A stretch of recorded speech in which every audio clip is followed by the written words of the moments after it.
먼저 미국 주식 때문에 떨어진 거니까 미국 주식을 보죠. 일단 밑으로 조금 더 열려 있습니다. 지금 선물 지수는 올라가고 있긴 한데 올라가기 위해서는 신고가가 머지 않았잖아요. 그래서 이걸 뚫기 위해서는 항상 제가 말씀드리지만 새로운 재료가 필요해요. 지금은 AI로 이렇게 올라온 부분이 있고 투자 열풍이 불었던 부분도 있는데 긴 시간 동안 지금 지루한 보합 움직임을 주고 있습니다. 그러니까 투자자들이 지쳐서 던질만 하다는 거예요. 그러다 무슨 일이 터지면 뭐 명분 삼아서 이렇게 던지는 건데 지금이 딱 그 상황이라고 볼 수가 있어요. 제가 봤을 때는 그렇게 악재도 아니고 문제가 될 것도 아니거든요. 그러니까 주식은 다른 투자 대상과 좀 다르게 좀 빠른 즉각적인 어떤 응답을 원해요, 사람들이. 왜냐면 주식 투자하는데 내가 5년 뒤에 팔아야지 이런 사람은 없거든요. 뭐 3개월 뒤에 또는 막 5개월 뒤에 또는 1년 뒤에 길어봐야 그렇게 해서 많이 올라갔으면 좋겠다. 원금의 2배 냈으면 좋겠다. 이런 생각으로 들어오는 게 투자자들의 심리거든요. 그런데 그런 기대치가 점점 꺾이는 상황 가운데서 이제 'AI를 통해서 돈을 버는 거 맞아?' 이런 생각이 드는 거죠. 그러니까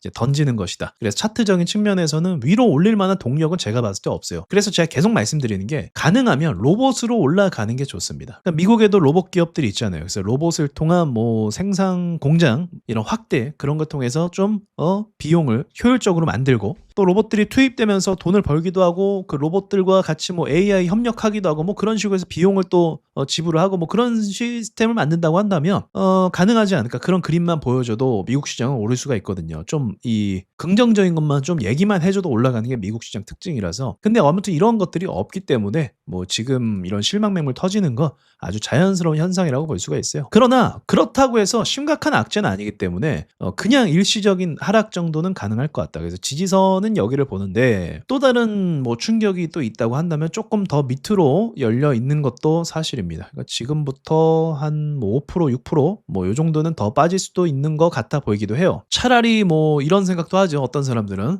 깊게 뺀 다음에 뭐 고용 지표든 뭐든 좀 안 좋게 보여서 금리 좀 내렸으면 좋겠다 이런 이야기도 합니다. 금리는 실제로 어떤 사건이 터지면 빠르게 내리는 경향이 있어요. 우리나라 시장도 강세로 가는 건 좀 쉽진 않을 것 같다. 우리나라 시장의 호재가 사라진 건 아닙니다, 여러분. 호재는 여전히 남아 있는데 항상 그랬듯이 대외적인 변수에 시장이 많이 움직이는 것도 있어요. 이 대외적인 변수 중에 하나가 미국 시장이라고 볼 수 있겠죠. 아주 훌륭한 상승을 만들어냈고 지금 뭐 좀 쉬어갈 때가 되기도 했습니다. 어제 제가 말씀드렸던 것처럼 개미를 좀 털어야 가는 그런 슬픈 현실이 있기 때문에 아마 개미 털기 위해서 어떤 짓을 할지 몰라요. 아주 개인 투자자들을 괴롭히는 건 도가 텄기 때문에 어떤 일이 일어날지 모릅니다. 그래서 마음의 준비 좀 한편으로 하시는 게 좋을 것 같기도 해요. 코인 시장도 완전 박살이 났죠. 그래서 비트코인도 엄청난 폭락을 했는데 그것도 그 과정이 맞긴 해요. 왜냐면 그렇게 폭락을 하면 코인이 신뢰가 또 사라지잖아요. 사람들이 얼마 전까지 코인 좋다고 해서 막 투자하고 또 투자 열풍이 일고 그랬단 말이죠. 그러나 이제 그것도 코인이 뭐 긍정적인 부분이 많이 있다고 얘기를 했지만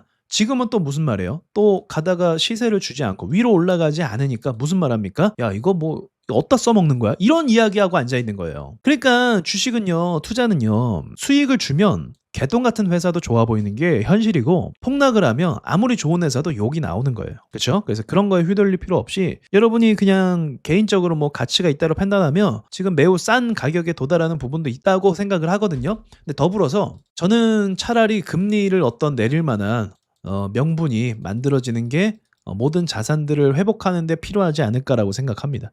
또 환율 날뛰니까 또 돈들 빠져나가는 모습들이 보이거든요. 바이오도 오늘 박살났어요. 박살날 이유는 없는데 박살이 났더라고요. 그래서 올릭스 같은 경우도 이렇게 하락을 했고 또 D&D 파마테, 알테오젠 이런 종목들이 다 이렇게 크게 하락을 했습니다. 그래서 당분간 좀 힘든 시장을 보내지 않을까. 일시적으로 반등은 충분히 나올 수 있다고는 봅니다. 워낙 강했던 시장이기 때문에. 하지만 미국 주식의 이런 상승 모멘텀, 차라리 보합이라도 깔끔하게 가지면 좋은데 이런 상승 모멘텀이 나오지 않기 때문에 이걸 좀 기다려야 되는 상황이고 비트코인도 그렇게 박살나기 때문에 투심이 아마 공포로 물들어서 쉽게 어딘가에 들어갈 수 없을 거예요. 우리나라 증시 같은 경우도 많이 과열이 됐기 때문에 좀 쉬어가는 타이밍이 되지 않았나라고 생각이 들어요.